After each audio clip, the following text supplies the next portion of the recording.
بسم اللہ الرحمن الرحیم۔ السلام علیکم۔ بہت عرصہ پہلے کسی ملک میں ایک بادشاہ حکومت کرتا تھا۔ اس کی ایک خوبصورت اور اکلوتی بیٹی تھی۔ اپنی خوبصورتی اور دولت کی وجہ سے وہ بہت مغرور اور گستاخ ہو گئی تھی۔ جب بھی کہیں سے اس کے لیے شادی کا پیغام آتا وہ اسے ٹھکرا دیتی اور اس کا خوب مذاق اڑاتی۔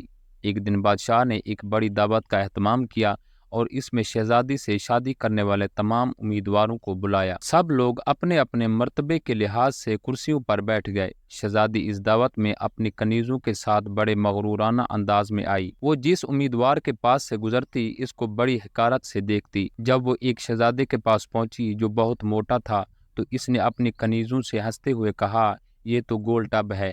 دوسرے امیدوار کو دیکھ کر اس نے کہا، کیسا کھمبے کی طرح لگتا ہے۔ تیسرا ایک شہزادہ بہت چھوٹا لگا تو اس نے کہا، ذرا چھوٹو موٹو کو دیکھو۔ ایک نواب بہت گورا تھا، شہزادی نے اس کو سفید چوہا کہا۔ ایک امیر کا رنگ سرخ تھا، اس نے اسے مرغ کی کلگی کہہ کر پکارا۔ اسی طرح وہ ہر امیدوار کی بے عزتی کرتی رہی، لیکن وہ ایک بادشاہ کو دیکھ کر تو بہت ہنسی کیونکہ اس کی داڑھی تھی۔ اس نے مذاق اڑاتے ہوئے کہا، ذرا اسے دیکھو، اس نے چہرے پر کیسی جھاڑ پھوس اگا رکھی ہے۔ بادشاہ نے جب دیکھا کہ اس کی بیٹی نے مہمانوں کی بہت بے عزتی کی ہے تو اسے بہت غصہ آیا۔ اس نے بھرے دربار میں یہ اعلان کیا کہ شہزادی پسند کرے یا نہ کرے مگر اب میں اس کی شادی کسی فقیر سے کروں گا۔ اس اعلان کے بعد تمام لوگ چلے گئے۔ کچھ ہی دیر بعد ایک آوارہ گرد گویّا آیا جو گلی کوچوں میں گھوم کر گانا گایا کرتا تھا۔ اس نے شاہی محل کے نیچے کھڑکی کے قریب کھڑے ہو کر گانا گانا شروع کر دیا۔ بادشاہ نے اس کی آواز سنی تو ایک خادم کو حکم دیا کہ اس فقیر کو اندر بلا لاؤ۔ خادم پھٹے پرانے کپڑوں والے فقیر کو لے آیا۔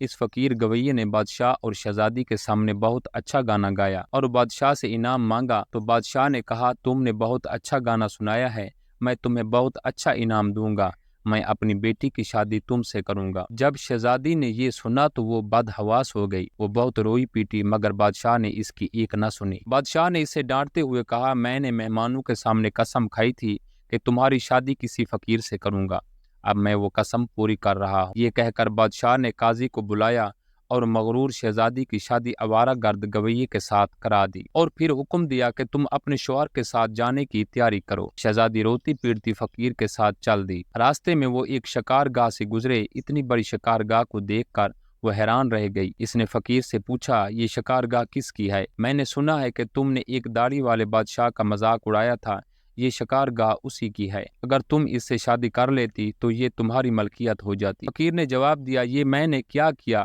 اس نے ٹھنڈی سانس لے کر کہا۔ اس کے بعد وہ بہت خوبصورت باغوں میں پہنچے۔ ان کو دیکھ کر شہزادی نے پھر پوچھا، یہ کس کے ہیں؟ یہ باغ بھی اسی داڑھی والے کے ہیں، فقیر نے آہستہ سے کہا۔ شہزادی نے افسوس بھرے لہجے میں کہا، میں بھی کتنی بد نصیب ہوں۔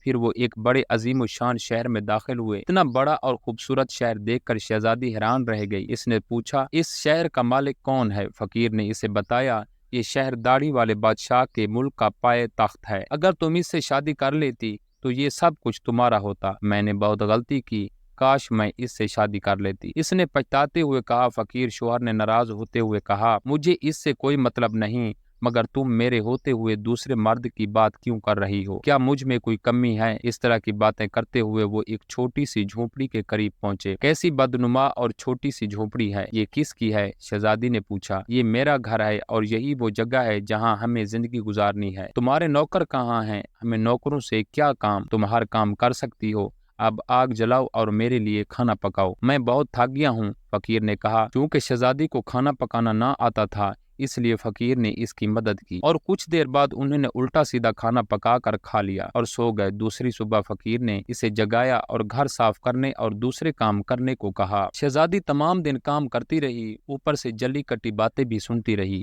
مگر صبر کے سوا کوئی چارہ نہ تھا۔ اسی طرح انہوں نے کچھ دن گزارے، پھر ایسا وقت آیا کہ ان کے پاس کھانے تک کے لیے کچھ نہ رہا۔ ایک دن فقیر نے کہا، میں نے جو کچھ کمایا تھا خرچ ہو گیا، اب تمہاری کمانے کی باری ہے، میں تمہیں کچھ سوت لا کر دیتا ہوں، اس سے کپڑا بن لینا، مگر وہ یہ بھی نہ کر سکی۔ فقیر نے کہا، تم تو میرے لیے بالکل بیکار ہو، تم کوئی کام نہیں کر سکتی، تم سے شادی کر کے مجھے بڑا نقصان ہوا ہے، بہرحال میں کوشش کرتا ہوں کہ تمہارے لیے مٹی کے برتن لا دوں، تم بازار جا کر ان کو بیچ دیا کرنا۔ مغرور شہزادی نے اکڑ کر کہا، مگر جب میں بازار میں کھڑی ہوں گی تو میرے ملک کے لوگ مجھے اس حال میں دیکھ کر خوب ہنسیں گے۔ فقیر نے کہا، یہ میرا مسئلہ نہیں ہے، اگر تم بھوک سے مرنا نہیں چاہتی تو تمہیں یہ کام کرنا پڑے گا۔